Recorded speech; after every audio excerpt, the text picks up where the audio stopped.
Rizky dari Universitas Bina Sarana Informatika Kaliabang, jurusan S1 Manajemen, kelas 642F05.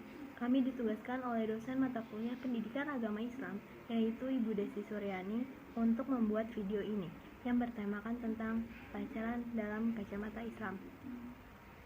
Apakah dalam Islam itu diperbolehkan pacaran? Pacaran dalam Islam itu tidak boleh, kecuali ketika sudah menikah.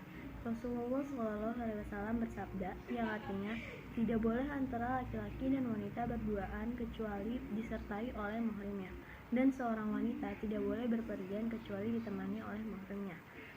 Tidak hanya para remaja saja yang berbuat demikian, karena orang dewasa pun juga banyak yang melakukannya. Sedihnya, budaya pacaran itu bahkan sudah menancapkan akarnya pada anak-anak yang menduduki di sekolah dasar. Sebetulnya, budaya pacaran itu adalah budaya asing yang masuk ke Indonesia akibat daripada globalisasi karena filter yang kurang. Akhirnya, banyak yang ikut terjerumus dalam budaya tersebut. Padahal harusnya diketahui bahwa pacaran tidak lain adalah perbuatan dosa yang ujungnya akan mendekati kepada zina yang merupakan dosa besar. Hukum pacaran dalam Islam. Islam melarang adanya pacaran di antara mereka yang bukan muhrim karena dapat menimbulkan berbagai fitnah dan dosa. Dalam Islam, pacaran adalah haram. Oleh sebab itu, Islam mengatur hubungan antara lelaki dan perempuan dalam dua hal, yaitu hubungan mahram, yang dimaksud seperti antara ayah dan anak perempuannya, kakak laki-laki dengan adik perempuannya, atau sebaliknya. Oleh karena yang mahram berarti sah-sah saja untuk berduaan dengan lawan jenis. Sebab dalam Al-Quran surah An-Nisa ayat 23 disebutkan bahwa mahram yang tidak boleh dinikahi daripada seorang laki-laki adalah ibu, nenek, saudara perempuan, kandung maupun seayah, bibi dari ibu maupun ayah, keponakan dari saudara kandung maupun sebapak, anak perempuan, anak kandung maupun tiri, ibu susu, saudara sepersusuan, ibu mertua, dan menantu perempuan. Dalam hubungan yang mahram, wanita boleh tidak memakai jilbab tapi bukan mempertontonkan auratnya. Hubungan non-mahram. Selain daripada mahram, artinya laki-laki dibolehkan untuk menikahi perempuan tersebut, namun terdapat larangan baginya. Jika berdua-duaan melihat langsung atau bersentuhan dengan perempuan yang bukan mahramnya, untuk perempuan harus menggunakan jilbab dan menutup seluruh auratnya jika berada di sekitar laki-laki yang bukan mahramnya tersebut. Assalamualaikum warahmatullahi wabarakatuh. Saya Muhammad bin Santoso. Saya melanjutkan materi dari Aulia Rahmani Rizky, yaitu pacaran dalam kacamata Islam. Bahaya pacaran dalam agama Islam. Islam melarang pacaran bukan tanpa sebab.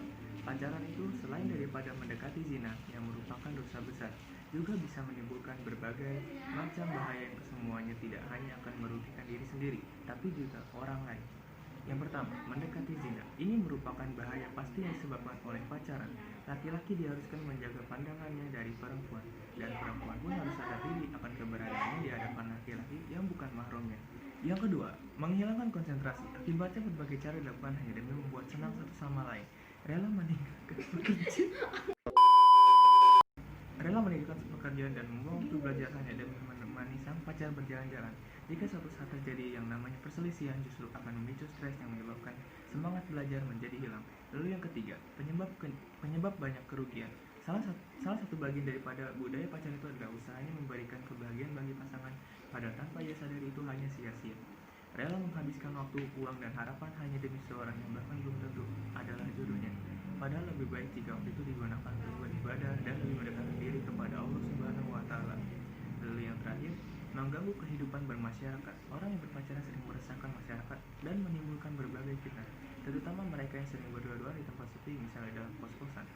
Sering kita mendengar adanya penggerebekan kos mesum dan menemukan banyak pasangan yang tidak sah tertangkap. Di dalam kehidupan bermasyarakat, ini benar-benar merusak moral dan akan menjadi contoh yang teramat buruk bagi anak-anak yang melihatnya. Berikut adalah bahaya yang semestinya mereka dan orang tua ketahui agar segera bisa meninggalkan perilaku tersebut. Juga bagi remaja yang tidak melakukannya agar semakin berhati-hati agar tidak terjerumus ke dalam. 1. Mudah terjerumus ke perzinahan. Lalu yang kedua, melemahkan iman. Lalu yang ketiga, mengajarkan kepada munafikan. Lalu yang keempat, memicu tindak kriminal. Rasulullah SAW dalam sebuah hadis yang diriwayatkan oleh Abdullah bin Mas'ud, beliau memberikan saran seperti berikut. Wahai generasi muda, barang siapa di antara kalian telah mampu serta berkeinginan menikah, karena sesungguhnya pernikahan itu dapat menundukkan pandangan mata dan memelihara kemaluan. Dan barang siapa di antara kalian belum mampu, maka hendaklah berpuasa, karena puasa itu dapat menjadi penghalang untuk melawan gejolak nafsu. Hadis riwayat Bukhari, Muslim, Ibnu Majah, dan Tirmidzi dan Tirmidzi. Sekian presentasi dari kelompok kami, kurang lebihnya mohon maaf. Wassalamualaikum warahmatullahi wabarakatuh. Sekian.